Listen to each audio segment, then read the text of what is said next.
E nós agora vamos chamar e receber aqui ao palco o diretor de regulação do Banco Central. Seja muito bem-vindo, Otávio Damasio. Tudo bem? Muito prazer.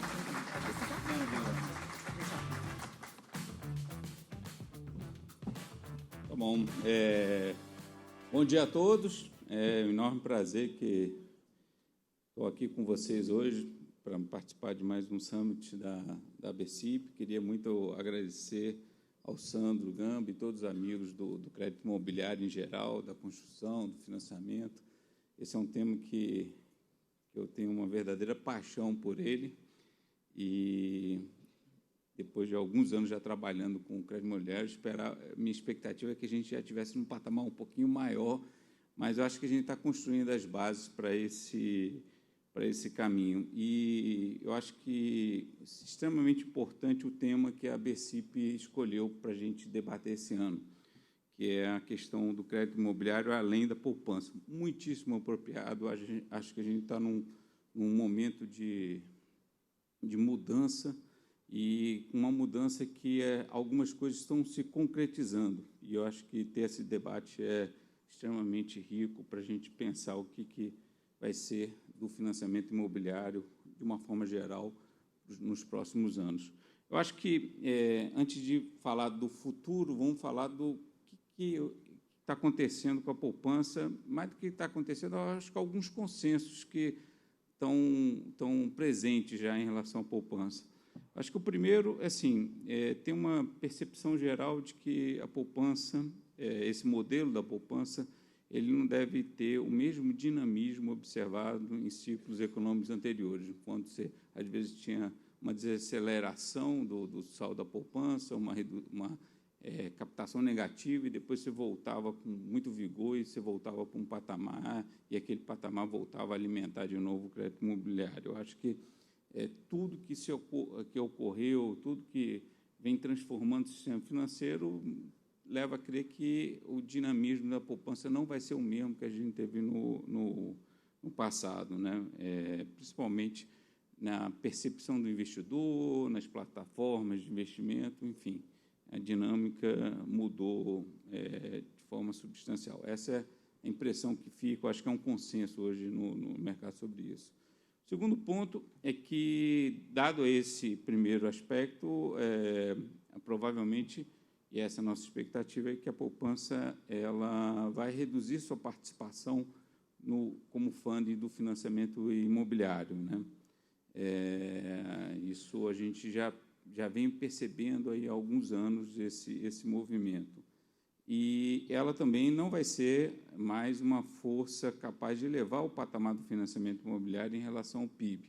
A gente sempre comenta assim, acho que o sonho de consumo é ter um financiamento em proporção do PIB igual ao dos Estados Unidos, mas a nossa realidade é ter pelo menos igual ao de outros emergentes com economias parecidas, que é algo em torno de 20%, 30% do PIB, e a gente está estacionado em torno de 10% do PIB já há alguns anos. A gente teve um grande aumento no início do século, de 2% para 10%, e depois deu uma parada nesse patamar. Então, acho que também tem esse consenso formado, né? Eu acho também um outro consenso, assim, não é um produto que vai desaparecer. Ela tem um apelo popular muito grande, tem um aspecto cultural relacionado também à poupança, então, eu acho que ele vai continuar coexistindo dentro do nosso modelo, né? Mas, como eu mencionei antes, cada vez mais perdendo importância no conjunto do financiamento. Eu acho que também, aí eu não sei se chega a ser um consenso, mas mais uma opinião pessoal, e dado esse longo tempo de discussão, também não acho que a gente vai conseguir fazer alguma mudança estrutural na poupança que faça ela voltar a ser pujante, né? Ao longo desses 20 e poucos anos que eu milito aí na área do financiamento imobiliário, do sistema financeiro, em alguns momentos se pensou, vamos tentar mudar aqui o componente de poupança, mas tem vários dilemas aí no meio do caminho que a gente não consegue equacionar. por um lado, você quer aumentar a atratividade para o investidor, mas, por outro, você não quer aumentar o custo do funding para a construção civil. Por um lado, você tem um instrumento de curto prazo, mas dando suporte para exposições das instituições financeiras em longo prazo. Então, essas equações, ao longo do tempo, a gente pensou em várias ideias de como melhorar esse sistema, mas sempre com desafios quase intransponíveis. A gente não consegue encontrar um denominador comum. Por isso que eu acho que volto a reforçar assim, não vejo a caderneta de poupança fomentando ou ampliando o crédito imobiliário, mas também não vejo ela se extinguindo. Ela vai ser um produto como outros produtos que a gente tem, né? E acho que o que é possível é a gente ir fazendo algumas correções de rota no meio do caminho em relação ao modelo que a gente tem da poupança propriamente dito, principalmente cada vez mais focando no financiamento ao mutuário propriamente dito desse funding, que tem se mostrado, apesar de todas as características que induzem a gente a pensar ao contrário, mas é um funding que tem uma estabilidade e que dá conforto para as instituições financeiras alargarem os prazos de financiamento. Então, eu acho que esse é o ponto de partida. E aí a grande pergunta que fica qual será a força motriz do financiamento imobiliário nos próximos anos, né? O que vai dar sustentação ao financiamento imobiliário e, mais do que isso, o que vai permitir que ele expanda, né, tem um processo de expansão em relação ao PIB, saindo lá dos 10%, chegando nos 20%, quiçá alcançando lá 30% do PIB. E eu acho que a resposta ou a proposta de resposta que a gente tem hoje na mesa, que vai ser um mix de instrumentos e de fundings, né? Instrumentos bancários e mercado de capitais cada vez mais chegando junto do setor financeiro, e também de instrumentos e fundings adequados às diferentes demandas para a produção e para o financiamento direto ao mutuário. E o aspecto que eu acho que é muito importante, que me traz um certo conforto, é que esses 20 anos a gente trabalhou em construir esse arcabouço, né? Começando lá com a alienação fiduciária, que eu acho que foi a grande vitória que a gente teve para o mercado como um todo, e é uma vitória que ela tem que ser mantida. Então, 2 semanas atrás, estava conversando com o Celso, aqui, com o pessoal do Secov, do CEBIC, de olhar pequenas ações que, às vezes, tem no Judiciário e a gente atuar em conjunto, Banco Central, Ministério da Fazenda, a AGU, para a gente esclarecer a importância da alienação fiduciária. Então, a gente tem esse papel que não aparece, mas toda hora a gente tem uma ação que tem um questionamento aqui que pode ser ruim, a gente vai lá, atua, em alguns casos o Banco Central entra com um amigo escuro, defende, outros não é preciso, então a gente vai sempre fortalecendo. Eu acho que teve decisões recentes, inclusive do STF, que meio que consolidaram a importância da alienação fiduciária. Então, acho que começa aí ainda no século passado. E depois, vários outros instrumentos que eles estão prontos, testados, e, principalmente, eles têm amplo conhecimento do investidor hoje, né? Então, o arsenal, eu diria assim, sempre há espaço para aperfeiçoamento, sempre há espaço para novos, mas o framework, o conjunto completo aqui do que a gente precisa para fazer o financiamento imobiliário crescer numa nova composição, eu acho que ele está posto. Tem toda uma discussão que o Fernando do Itaú discutiu aqui sobre questão macro, que é fundamental para o crédito imobiliário, não vou entrar nesse aspecto aqui, mas eu acho que o instrumental ele está pronto, mesmo que a gente ainda precise fazer um ou outro ajuste para frente. E, olhando para esses instrumentos, funding, destacaria alguns aqui. Primeiro, a própria LCI, que eu acho que tem um papel fundamental aí no funding de, vamos dizer assim, de curto, médio prazo. É um funding de instrumento para funding bancário, para preencher questões de liquidez nesse processo de financiamento, de caps, de fundos momentâneos. E, naturalmente, a gente fez uma mudança recente nela, regulatória, que eu acho que foi muito cirúrgica, talvez tenhamos deixado uma perninha ali errada, e a questão da simetria de prazo, de carência, com LCA, principalmente, está no radar, é um ponto que a gente está estudando para ver se faz esse alinhamento. Então, a LCI ocupando aí seu papel nesse contexto, e não obstante essa queda, eu vejo muito mais essa queda, nem tanto pela ampliação do prazo que teve, mas sim pelo descasamento dele com outro instrumento igual, similar. Na ótica do investidor, principalmente o investidor de varejo, ele vê os dois instrumentos, ele não consegue ver diferença entre eles pela questão do lastro, então ele vai naquele que traz melhores condições para ele. Isso está no nosso radar. O segundo é a LIG, e aí ele ocupando um espaço de médio e longo prazo, um investidor que conhece mais o mercado de capitais, conhece as características do instrumento, que está disposto a carregar aquele investimento por um prazo também maior, né? Conhece a garantia desse instrumento, a dupla garantia relevante, principalmente para emissores menores, bancos, instituições financeiras de menor porte. Então, essa dupla garantia traz essa característica. E, não obstante também ele ter perdido um incentivo de mistura entre dois sistemas, que era o SBPE e o livre assim, do mercado de capitais, a gente acabou eliminando essa mistura agora e perdeu um pouco de atratividade pela ótica do emissor, da instituição financeira. Ele é um instrumento importante a gente manter na prateleira, manter ele vivo, continuar trabalhando com ele, mesmo porque o investidor gostou desse instrumento, teve apetite para o instrumento, e ele vai ser um instrumento muito importante assim que o cenário macro permitir retomar. Então, não obstante a menor atratividade dele pela ótica do emissor, ele é um instrumento que ele vai ter um papel grande quando esse nova força motriz do crédito imobiliário aparecer de vez e ajudar no crescimento. E temos também o CRI, que também eu vejo principalmente como um funding de médio prazo, médio, talvez longo, em alguns casos pode até ser curto. Então, a flexibilidade do CRI dá essa característica a ele.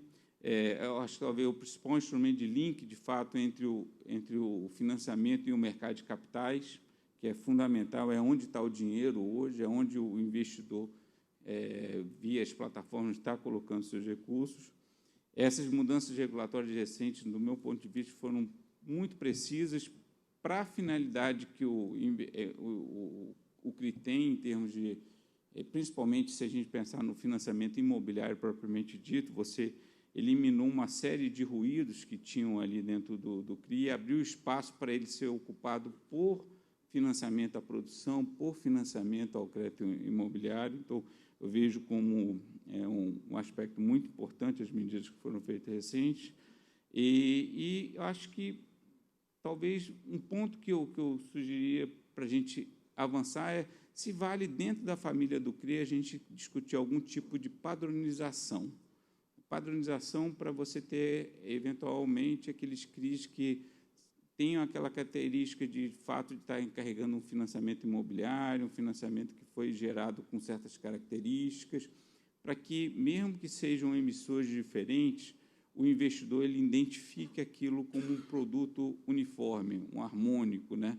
E aí ele vai discutir, ele vai olhar aspectos menores e não a característica do produto como um todo. É uma sugestão, e eu acho que é uma agenda muito mais de mercado do que de regulador dentro dessa família do CRI. E, por fim, o próprio fundo de investimento imobiliário, que eu também vejo como fundo de médio e longo prazo, muito focado em operações estruturadas, flexível o suficiente para você avançar em novos nichos, inclusive numa indústria que em outros países é forte, como a indústria de imóvel destinado para locação. E no Brasil, eu acho que está vindo, apesar de a gente ter características até em termos de centros financeiros, centros econômicos diferentes de economias como os Estados Unidos, mas essa questão do imóvel para locação é um instrumento que talvez até com a geração nova tenha uma característica distinta e possa ter um apelo maior. E, pela ótica do investidor, principalmente o investidor de varejo, é uma forma dele realizar uma parte do sonho dele de ter um investimento no imóvel, sem necessariamente ter todo o ônus de comprar um imóvel, todas as dificuldades que tem para gerir um imóvel, administração, e ter a liquidez também de poder vender, às vezes, sair desse investimento de forma mais rápida. Então, eu vejo com muito bons olhos essa indústria do fundo de investimento imobiliário e, naturalmente, eu acho que é um mercado, como o próprio Gilson falou, que vem crescendo de forma significativa aí nos últimos anos. Então, são esses os instrumentos que estão na prateleira.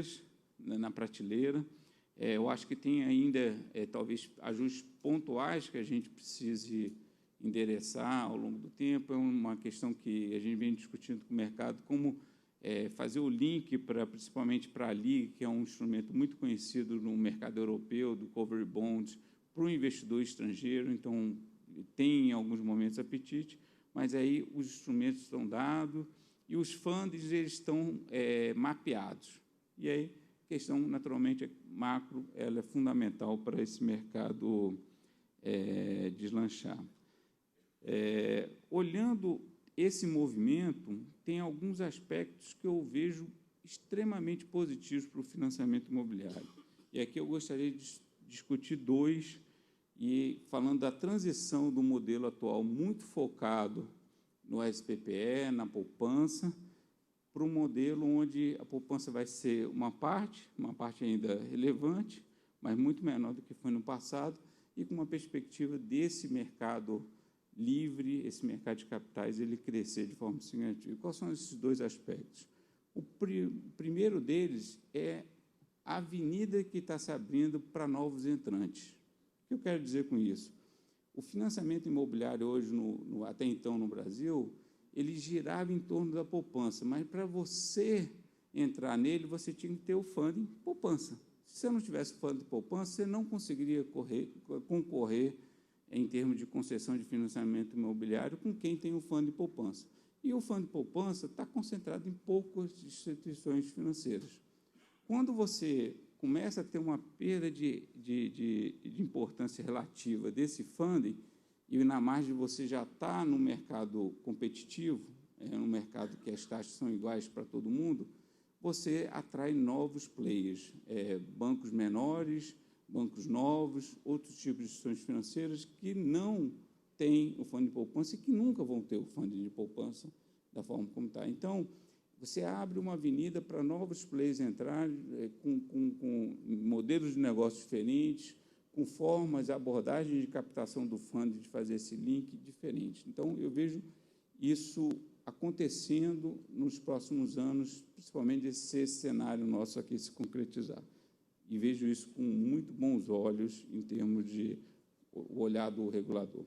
O segundo aspecto que eu gostaria de destacar dessa transição, e aí ele é talvez menos claro e talvez sujeito a questionamentos, é que o modelo da poupança e essa concentração na poupança e no direcionamento dos 65%, ele acabava funcionando como uma âncora, não no aspecto de estabilidade, mas no aspecto negativo de amarrar o processo. Então, ao longo do tempo, eu sempre vi as instituições financeiras operando muito próximo do 65%, um pouquinho acima, um pouquinho abaixo, quando subia não deixava ir muito além, quando baixava não deixava cair muito, porque sempre ficava com medo, inclusive do regulador, vir e fazer uma canetada, mudar a regra e mandar aplicar mais, ou mudar a regra do jogo, e você está numa posição que você está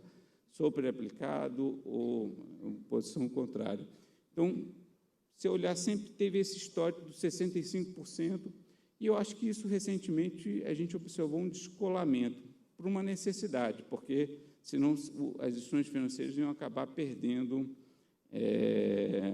o potencial de atender o seu cliente com crédito bom, de qualidade, que traz também a característica da principalidade para dentro da instituição financeira, porque ia ficar refém de um funding e de um percentual que já não era mais capaz de endereçar tudo. Então, esse é um ponto que eu vejo, há algum tempo eu já falo sobre isso, é questionável, sei que vários vão falar, não é bem assim, mas, enfim, ponto aí para a gente discutir sobre o passado. Espero que sobre o passado.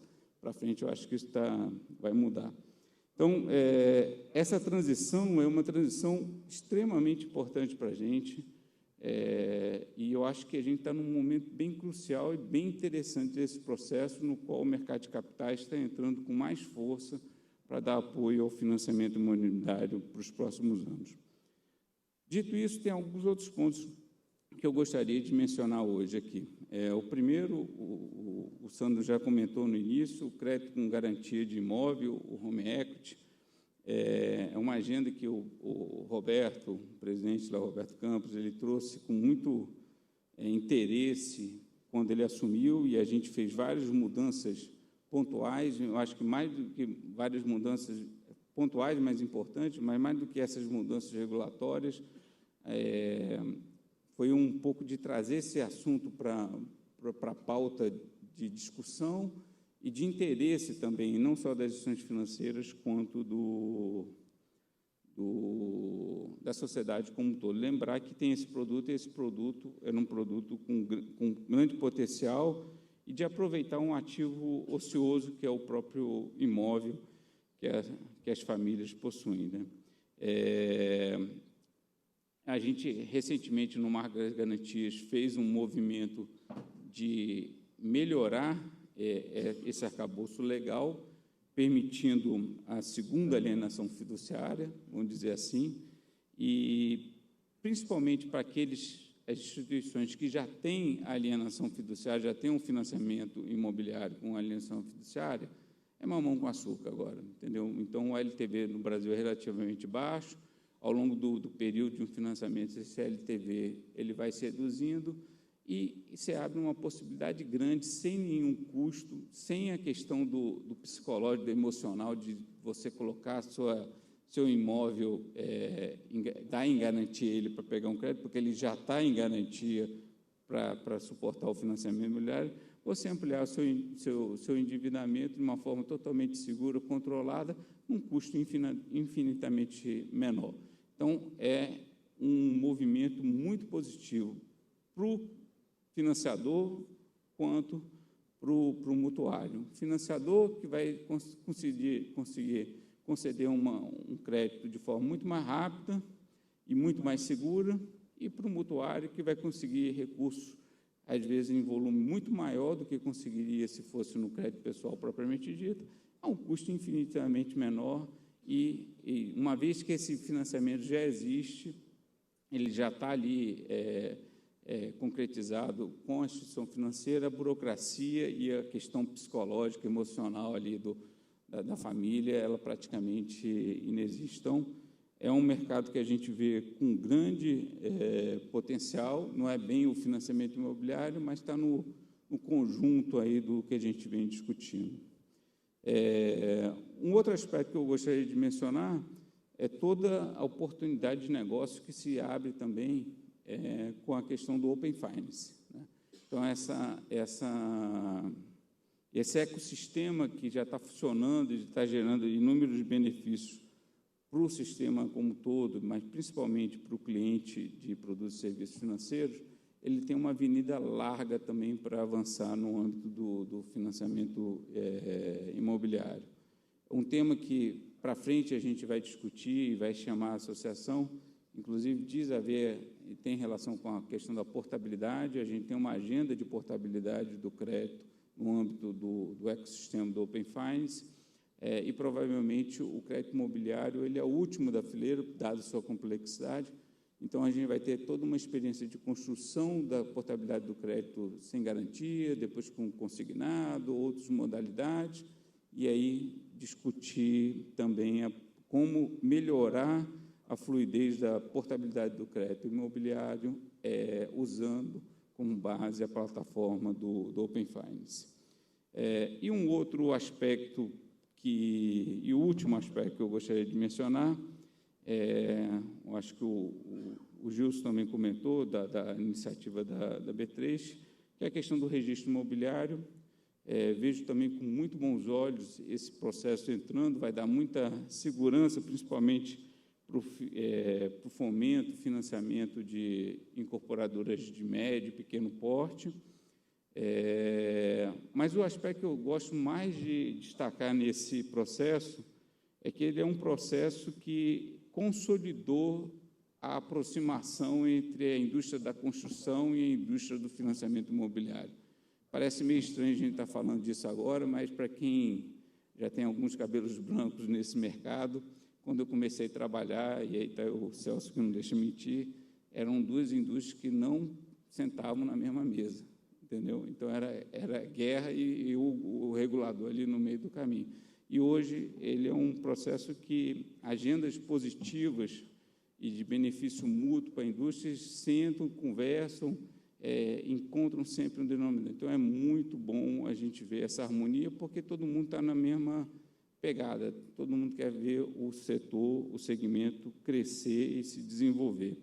Então, não só pela importância desse produto, mas pelo simbolismo que ele representa como uma coroação dessa aproximação que, ao longo dos últimos anos, dos últimos 20 anos, veio se consolidando, e eu acho que hoje está plenamente consolidada. Então, gostaria de encerrar aqui minha intervenção. Primeiro, parabenizar novamente a ABC pela realização de mais esse evento, parabenizar fortemente pela escolha do tema. Acho que o tema ele é muito presente e vai definir o futuro, e desejo a todos um ótimo debate ao longo do dia de hoje. Obrigado.